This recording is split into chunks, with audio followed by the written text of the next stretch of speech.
सुनना चाहेंगे और तुम्हारे लिए समय 2 मिनट 3 मिनट नहीं, तुम्हारे लिए बढ़िया खूबसूरत 7-8 मिनट है। अपनी उस जर्नी को बताओ। मृगेंद्र राज पांडे, इन्हें 150 अवार्ड मिल चुके हैं,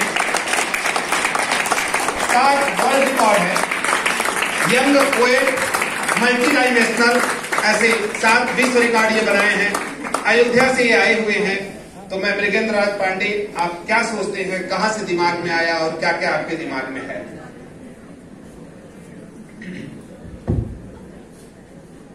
हमारे देश का मुख्य खाद्यान्न चावल है और आप सब जिस मिट्टी पे रह रहे हैं उसको धान का कटोरा भी कहा जाता है। और धान से जो उपजा हुआ चावल होता है उसी से इस मिट्टी के महान ऋषि श्रृंगी जी द्वारा किए गए यज्ञ से प्रभु श्री रामचंद्र जी एवं उनके भाइयों का जन्म हुआ था, जिस मिट्टी से मैं आया हुआ हूं। तो सर्वप्रथम प्रभु श्री राम की उस पावन नगरी से, अयोध्या से आए हुए इस बालक का आप सभी के चरणों में सादर प्रणाम।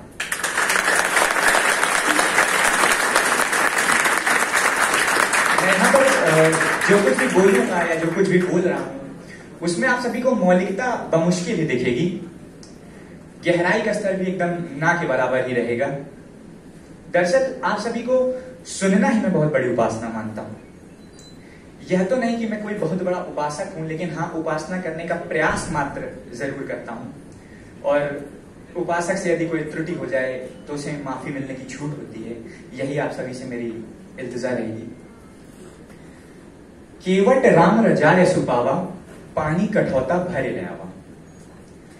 श्री रामचरितमानस में एक प्रसंग आता है कि जब प्रभु श्री रामचंद्र जी गंगा माँ को पार करना चाह रहे थे, उसको पार करने की जब उनकी बात केवट जी से चल रही थी, तो केवट जी ने उनके सामने एक शर्त रख दी थी कि आप पहले मुझे अपने पांव पखारने दीजिए, उसके पश्चात ही मैं आपको गंगा पार कराऊंगा। तो शर्तें तय होने के बाद केवट जी कठौते में जल भर कर ले आए थे। आप सभी विज्ञ होंगे इस बात से। कठौता और कठौती दोनों में फर्क होता है। जो कठौती होती है उसका पेंदा समतल होता है, मगर कठौता ऊपर से मोटा और नीचे से पतला सकरा होता हुआ आता है, जिस वजह से वो हिलता डुलता रहता है। फलतः उसमें दोनों पैर एक साथ नहीं रखा जा सकता और एक एक करके उसमें पैर रखा जाता है, इसलिए संतुलन बनाना ठीक तरीके से संभव नहीं हो पाता है। तो प्रभु श्री रामचंद्र जी ने एक पैर कठौते में रखा और दूसरा बाहर, और संतुलन बनाने के लिए केवट महाराज के सर पर अपना हाथ रख दिया था।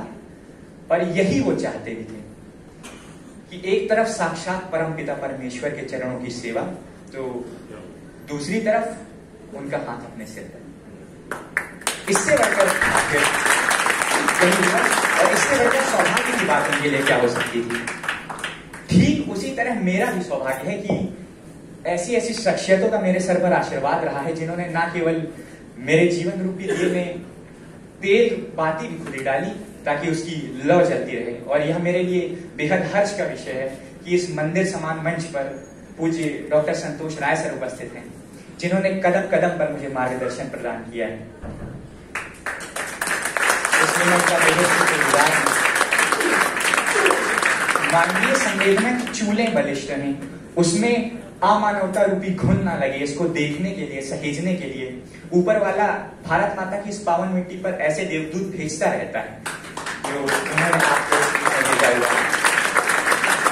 बात मैं जब भारत माता की कर रहा हूँ, भारत माता से मुझे याद आया, दरअसल कुछ समय पहले मैं बहुत पशुपेश में था कि भारत माता, ये भारत के साथ माता क्यों जोड़ा जाता है। एक शब्द पुरुष प्रधान है तो दूसरा शक्ति संपन्नता का प्रतीक।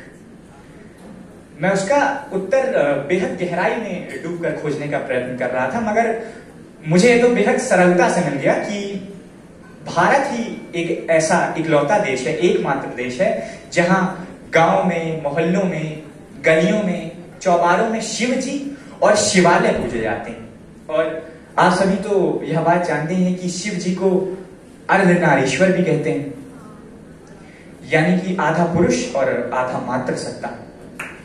तो शिव जी की इसी परिकल्पना में मुझे भारत माता का अर्थ साक्षात होता हुआ दिखता है।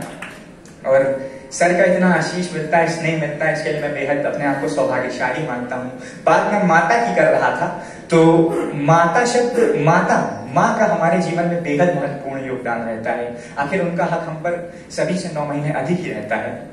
तो यदि आप सबकी आज्ञा हो तो मैं अपनी एक सर को बहुत पसंद है वो रचना, उनके लिए बहुत प्रिय है। माँ पर मैंने एक रचना लिखी थी, वो मैं आप सभी के समक्ष प्रस्तुत करना चाहूंगा। वो कुछ इस प्रकार थी कि एक दिन मैं सो रहा था, एक दिन मैं सो रहा था, अचानक स्वप्न में हड़बड़ाया अपने सामने। एक दिन मैं सो रहा था, अचानक स्वप्न में हड़बड़ाया, अपने सामने यमदूत को प्रश्न करते पाया।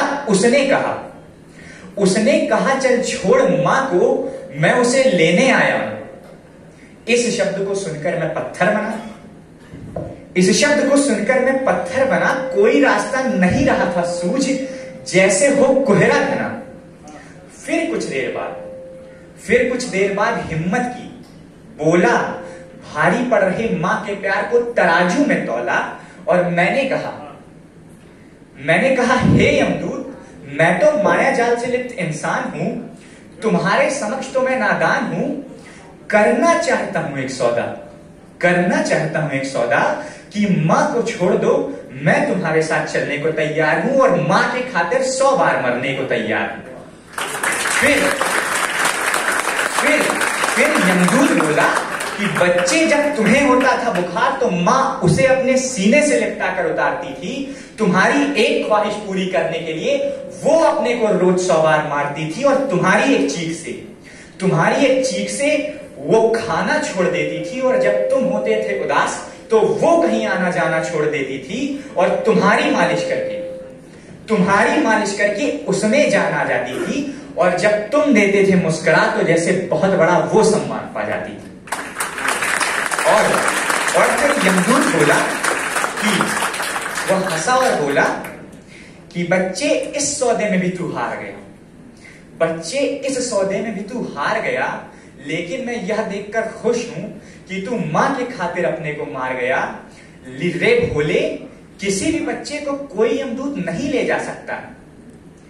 रे भोले, किसी भी बच्चे को कोई यमदूत नहीं ले जा सकता है जब तक उसके सर पर है मां के आंचल का साया। पगले, मां ने तो यह सौदा पहले ही कर दिया था, क्योंकि यहां पर मैं मां को नहीं तुमको लेने आया था।